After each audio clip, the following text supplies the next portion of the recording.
Výborne sa zabávam. Dürer na teátri si zavolal 4 hostí s totožným názorom, aby tým bojoval za slobodu a pluralitu. Napísal na svojom telegramovom účte podpredseda parlamentu Ľuboš Blaha a ďalej pokračoval. Režimový politik Mikloško, ktorý nenávidí Slovensko. Do toho 2 režimoví zväzáčikovia a neoliberálny ekonóm. Intelektuálna bomba. A toto má byť akože debata o výhodách kapitalizmu v porovnaní so socializmom. Ja len skromne, v totalite by to neurobili inak. Oni si žijú vo svojej antikomunistickej bublinke a bez oponentúry kopú do socializmu, ktorý veľká časť slovenskej spoločnosti považuje za lepší ako kapitalizmus. Ľudia mali prácu, bývanie, nedúhové školstvo, bezplatné zdravotníctvo, fabrika bola v každom meste, nešírili sa tu žiadne gender ani multikulty ideológie. A áno, chýbala sloboda a demokracia liberálneho typu. A dnes ju máme. Výsledok. Ak máte iný názor, tak ste dezolát a treba vás zavrieť do basy. Bravo! Toto je dnešná pravica, toto sú tí pravdoláskari. Matovič vrieska po miliónoch ľudí, že sú mimoriadne hlúpi.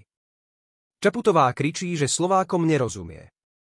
Nenažraté banky bohatnú, nadnárodné korporácie vyvážajú zisky zo Slovenska a pracujúci ľudia sa stali otrokmi vo vlastnej krajine. A tu sa stretnú 5 nekritickí apologéti kapitalizmu, aby si pošvitorili o tom, aký je kapitalizmus super a ako sa v tejto krajine žije super. To je úplný bizár. Ľudia si pri telkách trhajú vlasy. Oni sa im reálne smejú do očí. Je tu chudoba, nerovnosť, vojna a rozvrat. A títo pravicoví komedianti sa tam zavzdušňujú ideologickými frázami o slobode a demokracii. Kto je na tých farizejov ešte zvedavý? Dobrou správou je, že liberálna bublina už ani nemá ambíciu presviečať väčšinu Slovákov, ktorí majú kapitalizmu plné zuby. Nikto normálny neberie vážne debaty, kde je prítomný len jeden názor.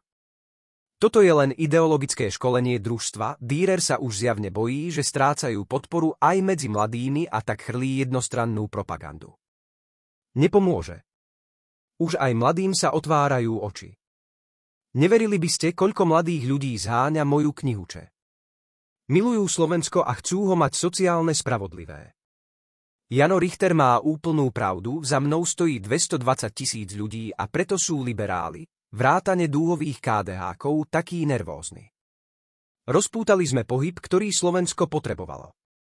Zdvihli sme zástavu. Nie každý je rebel, ale my áno.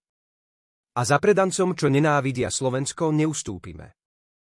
Pobláznili sme Slovensko, je čas ísť poblázniť Európu, trošku zatrasieme epicentrom slniečkarov. Nech liberálov aj trafí šľak.